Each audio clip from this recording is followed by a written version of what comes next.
we have the Daughter of Sticks. So I think this came up last week or relatively recently, and it was calling for us to be really careful and to really pace ourselves because it's that busy time of year.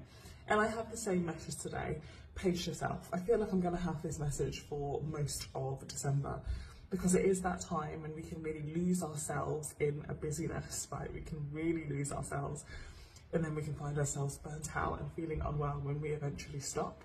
So pace yourself. Monday, 15th of December, 10 days before Christmas. If that's significant to you, then pace yourself because you may be overdoing things a little bit. So this is just an urge to slow down, pick your social engagements.